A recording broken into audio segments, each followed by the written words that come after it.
Leadership. I've also taught classes in social media, technology, health informatics, and a few others along the way.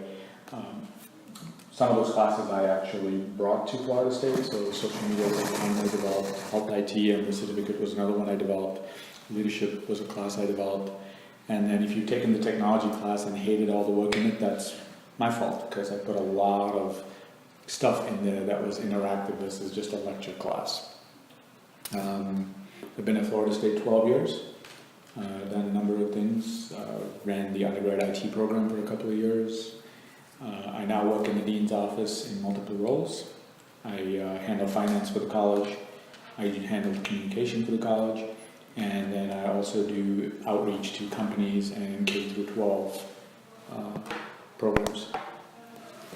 I was going to say, how did you first get involved with your community? Like, what caused you to have that passion to give back or to work with kids? Well, I think I've always been involved with the community. I think it's important. I mean, in general, we don't live, I use the word silos, we don't live in silos. We don't just go to work, do our thing, and not engage what's going on around us. I think when you look around, you drive to neighborhoods, you see things, you engage with schools. I think it's important that if you're trying to lead a well-balanced life, that you have to be balanced, and then things around you have to be balanced. So there's always opportunities to give back. There's always opportunities to volunteer.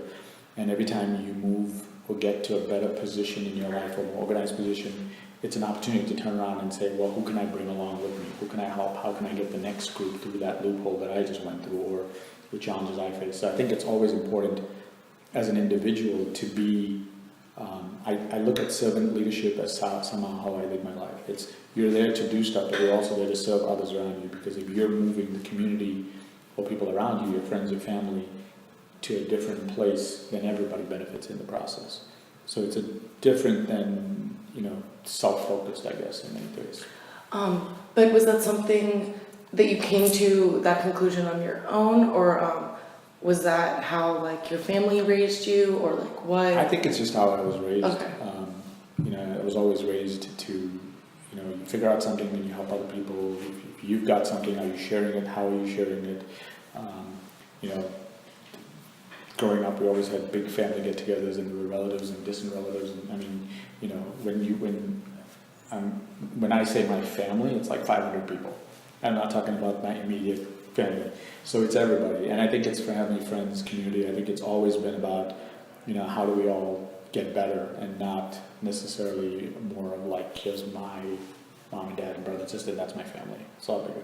So I think it's how I was raised. I was always raised in, aunts and uncles and grandparents taking care of me when I was a kid. We didn't have babysitters and all these things, and daycare. Family took care of us.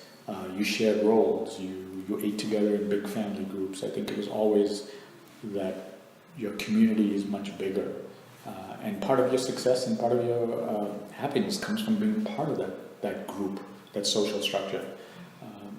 We get away from technology and phones and our little self-centered world that we are in right now to there's more to life than my Instagram. So how do I get into that world and do more and engage?